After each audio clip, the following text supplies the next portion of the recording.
Buongiorno e benvenuti a 7 in punto, il lavoro in primo piano in questa puntata in questa prima parte della trasmissione di questa mattina. Con me Onofrio Rota, che è il segretario generale della CISL del Veneto. Buongiorno e benvenuto.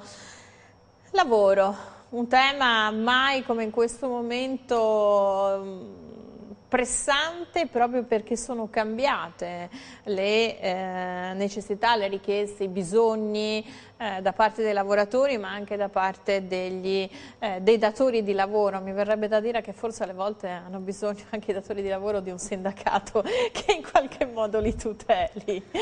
Hanno le associazioni loro di categoria? No, che io parlavo di una forza sindacale, forse in una visione vecchio stampo, ecco. Quali sono, so che appunto lei ha fatto una dichiarazione, referendum sul lavoro, insomma non è uno strumento che possa essere adottato per decidere, no, quali sono le pratiche. In che momento ci troviamo? Cioè il sindacato quali temi sta affrontando e come li sta affrontando? Sicuramente la crisi ha lasciato praticamente un segno profondo nel mondo del lavoro. E se noi riuscissimo a fare adesso una fotografia di quello che era il lavoro 10 anni fa in Veneto e quello che è adesso, sicuramente ha colori diversi. Il manifatturiero, per esempio, nella nostra regione continua ad essere una parte importante della produzione. Si pensava che il manifatturiero fosse scomparso a vantaggio dei servizi alla persona piuttosto che diciamo, ad altri lavori. Il manifatturiero nella nostra regione è ancora ben presente. Sicuramente cresce l'area del turismo, l'area del commercio, buona anche la presenza nel settore delle occhialerie, la meccanica di precisione. Il lavoro in questo periodo...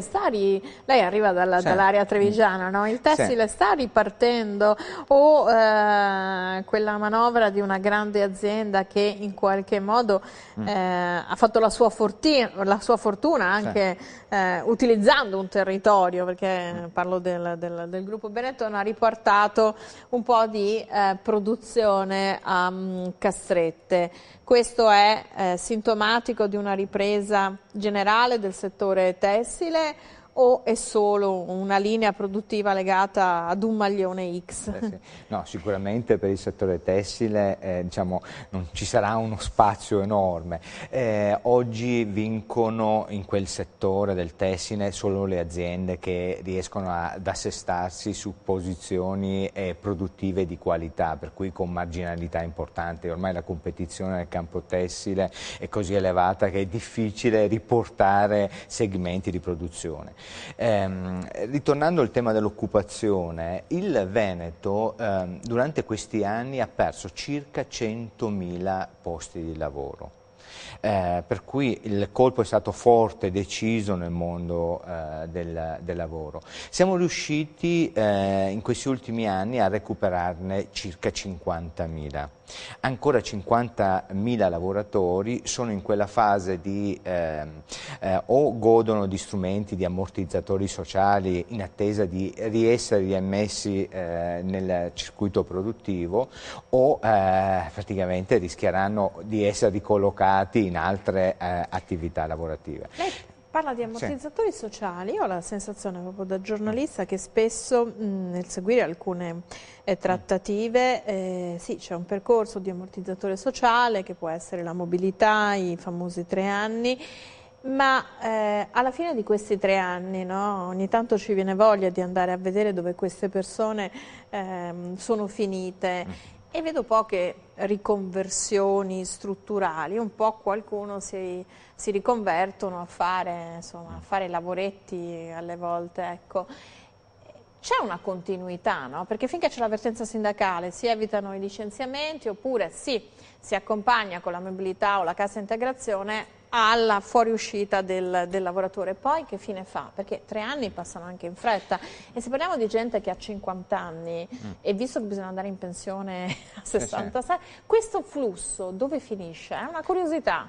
No, ma a parte, poi dedicheremo casomai una trasmissione particolare perché dal 1° gennaio del 2017 non c'è più la mobilità. Anche per gli over 50 è stata eliminata? No, chi godeva, chi è nato in mobilità nel 2016 può continuare a goderla. Dal 2017 c'è la nuova NASPI che affronterà questo problema. Dedicheremo una trasmissione. Che comunque è un paracadute. Che comunque un ammortizzatore migliore sociale. O peggiore? Sicuramente no, sostanzialmente uguale. L'unica cosa che diminuisce il periodo di ammortizzatore, non è più dai 3 anni, ma diminuisce, va a 2 anni il periodo di accompagnamento. Cosa succede? È vero, le procedure e gli ammortizzatori sociali vengono prettamente utilizzati, o meglio, cerchiamo di facilitare quelle figure professionali che sono nel loro ciclo lavorativo verso la fine, accompagnandoli alla pensione. Sì, però questo poteva valere 10 anni fa, quando magari è a 60 anni, esatto. Ma oggi ci sono persone cinquantenni che hanno... Ecco, come finiscono? No, infatti, oggi la nuova sfida è proprio questo. Come riusciamo a capitalizzare le risorse destinate agli ammortizzatori sociali per gestire nel nostro Paese, ma in maniera seria, le questioni legate alle cosiddette politiche attive per il lavoro. Formazione e riconversione.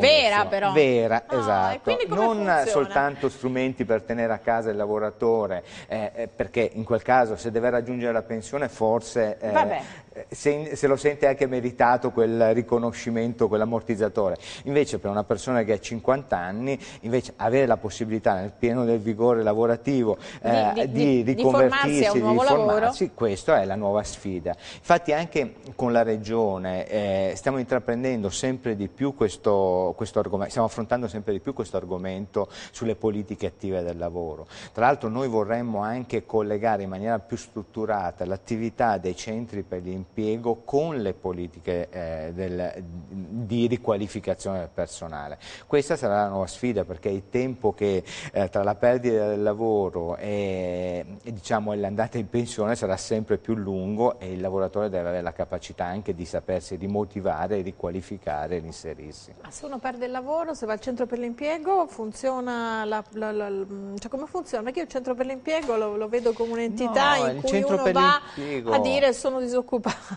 Il centro dell'impiego, come a volte succede in Italia, se non forniamo adeguati strumenti nel resto d'Europa, le politiche attive per il lavoro, uno va al centro per l'impiego, si siede davanti, non solo gli fanno il cosiddetto bilancio delle competenze, no? Uno vede che cosa, ma gli preparano un percorso formativo e anzi lo avviano a un'attività